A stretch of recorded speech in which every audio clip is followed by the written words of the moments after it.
I'll just open it up by just asking a simple question. Are you encouraged by this weekend's performance in Northern Illinois against a FBS opponent?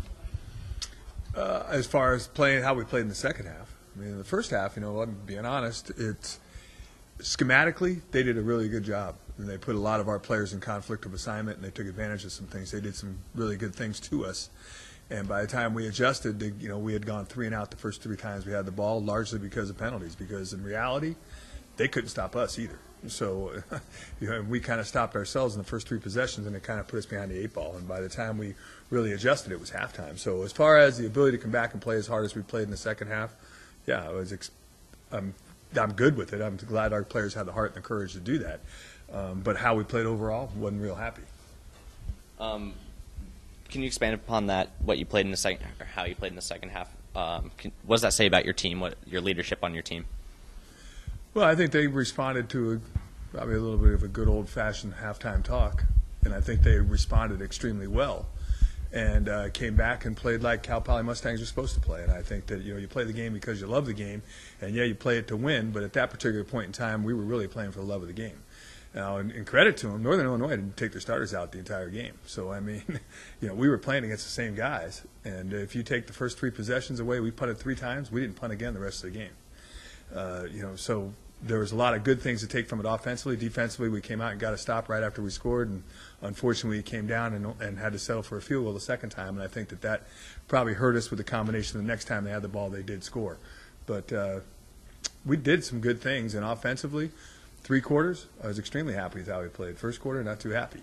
And defensively, I thought that in the second half we battled, where we'd given up 34 in the first half, and then we gave up 13 points in the second half. So we played much better all the way around in the second half. We played with a lot more of emotion and much more spirited, and played kind of with a chip on our shoulder, and hopefully we can carry that on forward. Yeah, Coach, welcome back.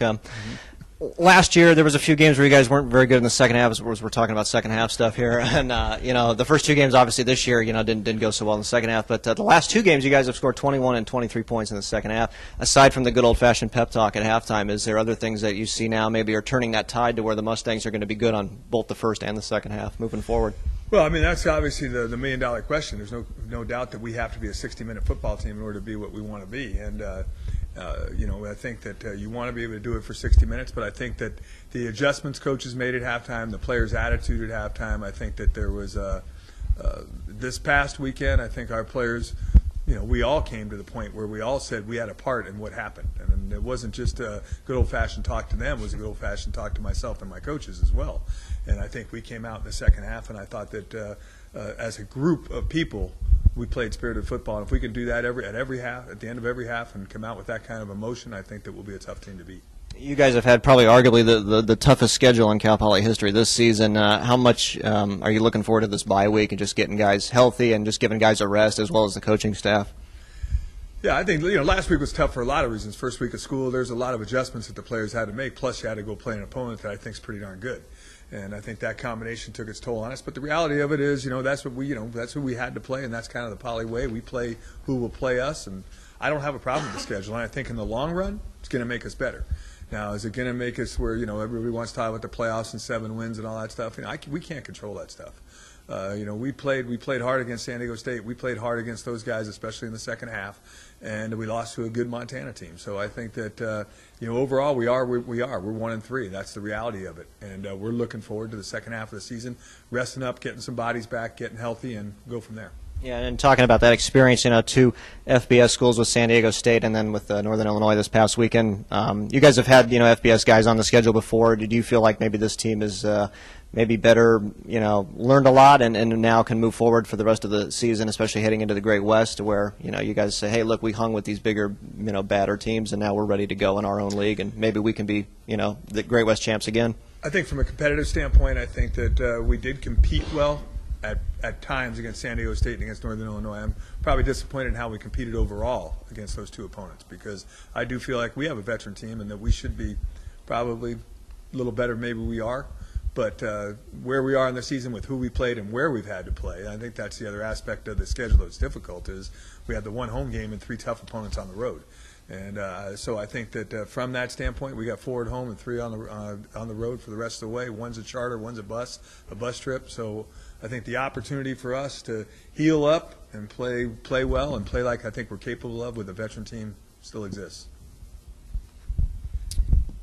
What is it, or how do you approach a whole bye week? Is it mainly just let's work on ourselves for this week and then start to prepare for our opponent the following week, or how do you guys tackle this? Well, I think that Mark hit it kind of on the head with what he's going to do. I think we're going to take the opportunity to try to, number one, heal up our bodies, so it won't be real physical. Number two, to correct some of the mistakes we made not only this past weekend but over all 4 weeks, because the norm is that you get ready each week and you got to go play an opponent, so you're looking at the large scheme of things rather than the smaller things. And we have some smaller things that need to be fixed fundamentally and even schematically from our end.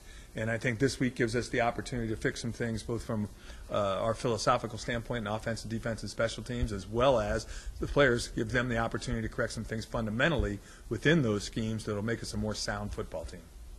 Your thoughts on just kind of what happened this past weekend elsewhere in the FCS as far as, I mean, Southern Utah got a big win, North Dakota State got a big win. I mean, just kind of talk about the parity in the FCS this year. Well, I think to get those wins, you got to catch the teams at the right time. And no offense to Southern Utah, I mean, UNLV hasn't been really expecting to win every single weekend they played, and they were coming off of a huge win against Hawaii playing Southern Utah. I'm sure they were pretty confident, and they threw 3 interceptions for touchdowns in that game. So 21 points were thrown to them. So I think that you got to make plays when you have those opportunities. In Southern Utah, that's what they did. They made plays when they had the opportunity to do it, and that's probably what led to the outcome of the game. In North Dakota State playing Minnesota, I mean, South Dakota beat Minnesota last year too. And the parity, and on a given Saturday or a given half, or like we played, I mean, you can cause some people problems. And if we would have played the first half and we had 23-13 at halftime, shoe might have been on the other foot as far as they were going too. You have to be able to play a complete game, and you have to be able to make plays when plays are presented to you to make. And we didn't, and I'm sure both North Dakota State and Southern Utah did that. I'm sure Sac State did that when they played Oregon State. So on a given Saturday, you can get them, but it doesn't mean that the next week you're going to win. Sacramento State's 2-2. And I think that there's a lot of things that happen because of the momentum you create, and how you handle those wins is extremely important. Thanks, Coach.